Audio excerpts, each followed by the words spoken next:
So guys, ito po yung start ng ating, dito tayo magi-start. Ito yung palatandaan natin bago tayo umalis. Na dito rin tayo babalik, okay po. So ayan, ito po yung lugar na yon. Ayan, ayan, ayan. So liliputin natin kasi sira na siya. Kasi nasira na siya sa tagal ng magkakalagay dito. So hindi pa natin nilalagyan ng bago. So dyan po tayo mag-uumpisa. Hanggang libutin natin itong lugar na to. So mag-explore po tayo. Okay po mga kabayan. Umpisa na natin. Samahan niyo po ako sa paglilibot dito sa Shimini.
Guys, andito po ako ngayon sa taas ng bundok ng Shibinic. Part po ito ng Shibinic. Siguro ito yung mga dating ginawang fortress na hindi nabuo.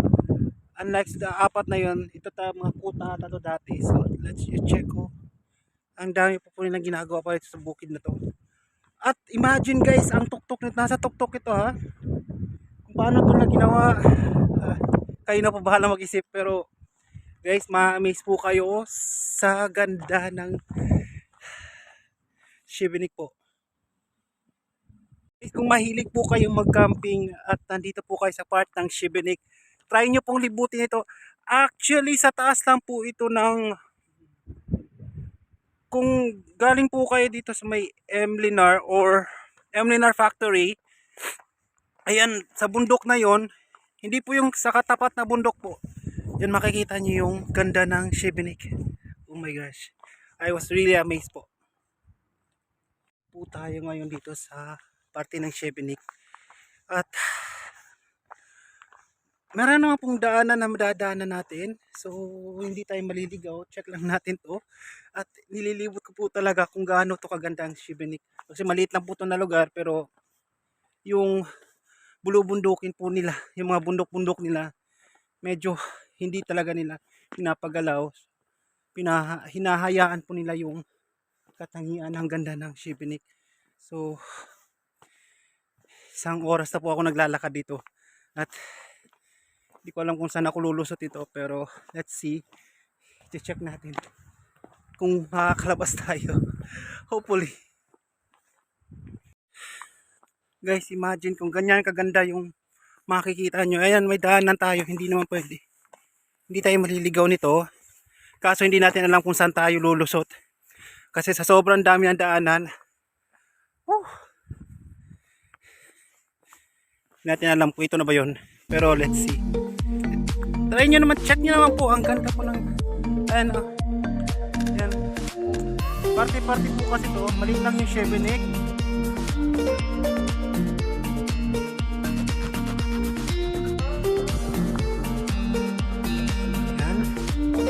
Isang party na naman to. Noon po tayo nakita natin, check natin to. Ayan, ayan, may ginagawa kasi mga bahay-bahay dito na parang sa dating kasi ito kasi na parang recently lang ata na tapos yung gera, kaya gumagawa po sila ng mga hideout. At ito po yun kasi ng mga hideout. Imagine paano nila ito nagawa sa sobrang taas ito. Hindi naman sobrang sa taas ng bundok na to, mga hideout. So supposed to be magiging fortress din pala ito, kaso hindi lang nagawa or nasira na siguro sa tagal ng gera. Ayan o. Ayan.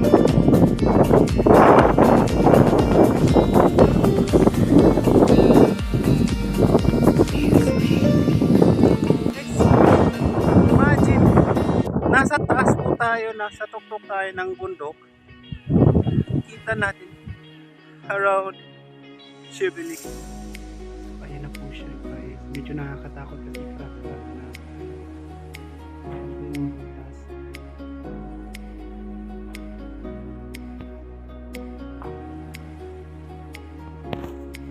yan siguro niladaan yung mga baril, makakita yung kalaban. Yung bahay dati. So, guys, ang kakapal po nito, paano nila to na nagawa. Ayan. Well, marami namang bato kasi, so pahirapan to, ilang tao gagawa nito. Dinadaan yung baril. Imagination na pupunta nang tayo sa ibang destination. Iba natin yung ibang lugar. Yung iba kasi occupied na, so siguro ginawa na to ng government. Yung mga ibang kuta na ganito inayos na. So imagine, ayan po yung ship. Wow. Guys, nakapunta po ako ng Europe nang hindi ko inaasahan. Actually, hindi ko naman talaga to pinalano. So siguro God give me this opportunity na kapunta dito sa Europe sa pamamagitan ng Qatar. Galing po akong Qatar. So ayan, hindi po malamig ngayon, so pero yung degrees nasa 9.0 degrees Celsius po yung lamig niya. Ayan, hindi natin alam kung saan tayo bababa. Wala na tayong bababaan. Saan ba tayo bababa? Let's see. So dyan po, nandyan yung location po. Maliit lang po kasi talaga yung Šibenik. Tutuusin, kaya mong libutin po ito. Pero sabi, isa dito sa pangatlo sa pinakamalaki na lugar dito sa Croatia, kasi yung una talaga yung Zadar, then ata Split or Zagreb, Split or Zadar ata yung pinakamalaki. Yan na po yun. So, correct na lang me if I'm wrong po. Pwede naman kayo mag-comment below. Ayan. Gala-gala din po kasi pag time. Actually, ito talaga ma-vlog na to. Gugustuhin ko po talaga na i-share sa inyo kung anong location, kung gaano kaganda yung location ng Šibenik. Kasi yan, dito po ako sa Šibenik. So, ipopromote ko yung Šibenik. Of course. So, ayun. So, bababa na po tayo. Dito tayo dadaan.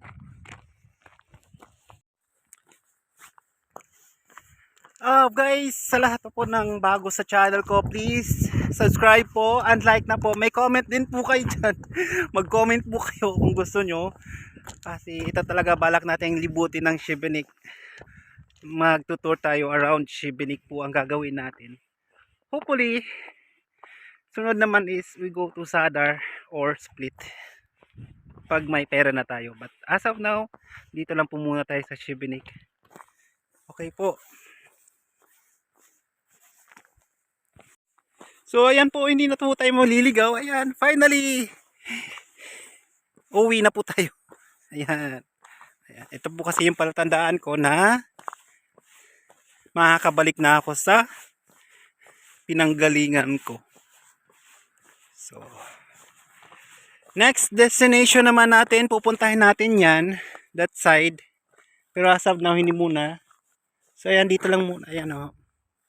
Ayan o, kasi itong daanan na to, yan. Way na po yan para makabalik na tayo doon sa unang destination natin. So guys, once again, thank you so much. Sana po subscribe kayo sa channel, like na rin and comment para sa lahat ng mga ganap dito sa Šibenik. Soon libutin pa natin kung may time po tayo, mayroon tayong pera, maglibot po tayo sa Šibenik.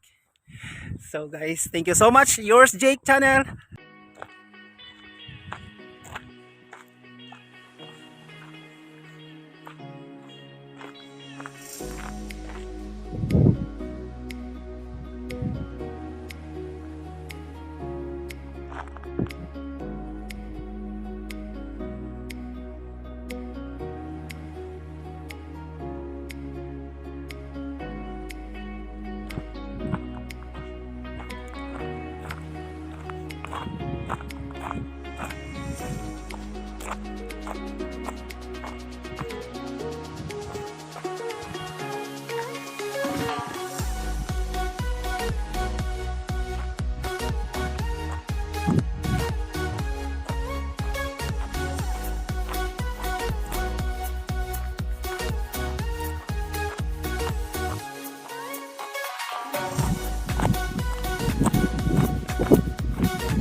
So ayan guys, finally andito na tayo ulit kung saan. So guys, natapos po natin paglilibot dito sa Shibunik na to, sa bundok na to. So ayan, bumalik na po tayo sa kung saan tayo nag-umpisa. At ito yung inumpisahan natin. Ayan. Ayan ang lugar na yan. So ayan. Marami yung mga daanan. Hindi naman tayo maliligaw kasi may daanan na po siya. So depende na lang sa inyo kung medyo maguluhin yung utak nyo. Hindi nyo alam paano lumusot. Well, napuntahan ko naman ito dati. So ngayon, tinandaan ko lang. Kasi bagong dating ko na, bagong punta ko naman yun. Bagong discovery ko na naman yun. So, eto. Finally, narating ko rin at nakabalik ako sa Naang Safe. Kasi dito po, itong lugar na to, marami po sila yung mga ahas na talagang venomous. Okay. So, ingat-ingat din. Okay? So guys, maraming salamat po sa panonood. Hopefully, malibot pa naman natin tong Shibunik. Not Shibunik only, but around Croatia po. Kasi, yan po yung bala ko. At the same time, mag-extend pa tayo around Europe. Hopefully. So guys, samahan nyo po ako lagi. Like and subscribe to my channel, please. Sa iba pang ganap ko dito sa Europe. So as of now, Shibunik muna tayo kasi wala pa tayong budget. So bye-bye. Thank you so much. Have a good day.